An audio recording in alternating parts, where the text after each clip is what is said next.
কিছু উপজেলা রয়েছে, কিছু ইউনিয়ন রয়েছে, কিছু গ্রামের রাস্তা রয়েছে চলার মতো না। বাঁশের ব্রিজ এখনো ম্যাক্সিমাম জায়গায় আদিতমারিতে আছে, ম্যাক্সিমাম জায়গায় বাঁশের ব্রিজ আছে। আবার কালীগঞ্জেও আমি কিছু ইউনিয়নে গিয়ে দেখলাম তারা বৈষম্য শিকার হয়েছে।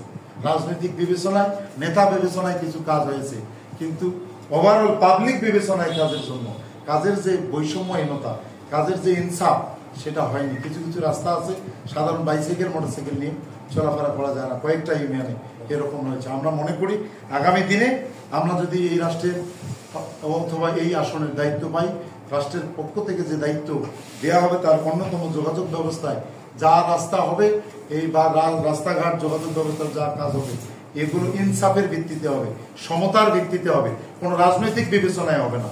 শিক্ষা ব্যবস্থার পিছনে অন্যতম 2-3টি কারণ। তার একটি হলো যে আমাদের শিক্ষকদের আর্থসামাজিক উন্নয়নের ব্যাপারেও কিন্তু রাষ্ট্রের কোনো চিন্তা নাই। 54 বছরে শিক্ষকদেরকে বিভিন্নভাবে ব্যবহার করা হয়েছে, প্রয়োজনে ভোট রেগিং এগেও ব্যবহার করা হয়েছে।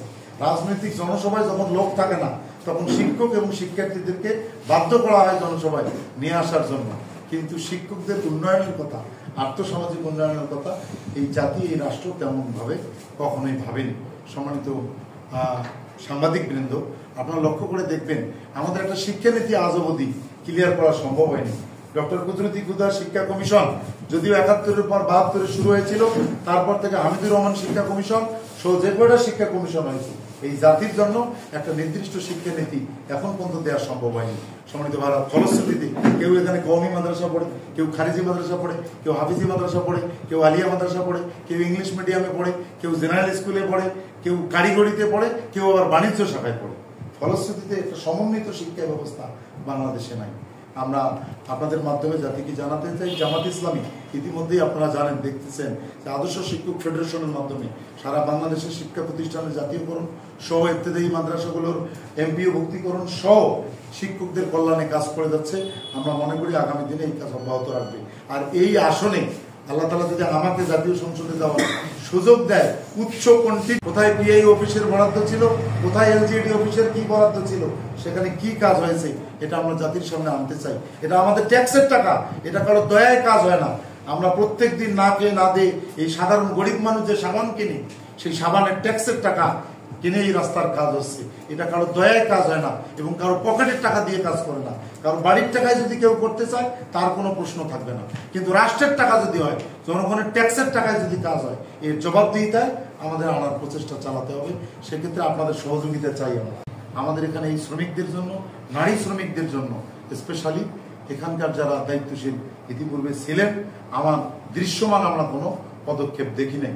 আমরা মনে করি আগামী দিনে আমরা যদি আল্লাহ আমাদেরকে দায়িত্বে নিয়ে আসে, এই বিষয়গুলো আমরা সামনে নিয়ে আসার প্রচেষ্টা চালাবো ইনশাআল্লাহ।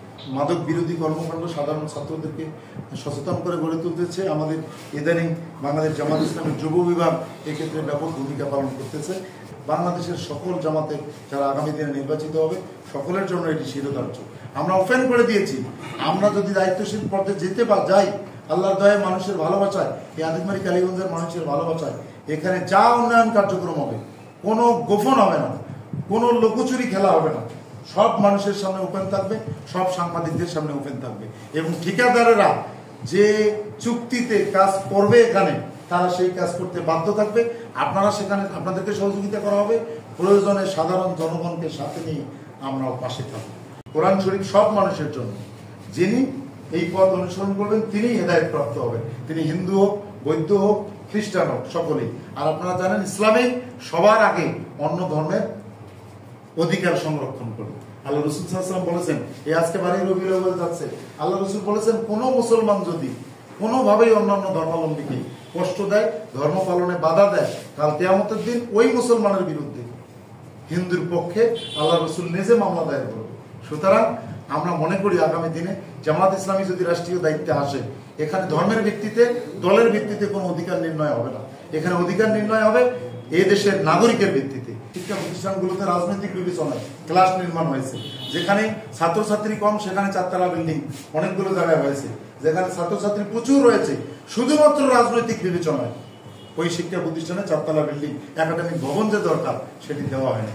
আমাদের এটি কমিটমেন্ট জাতির কাছে, কোনো রাজনৈতিক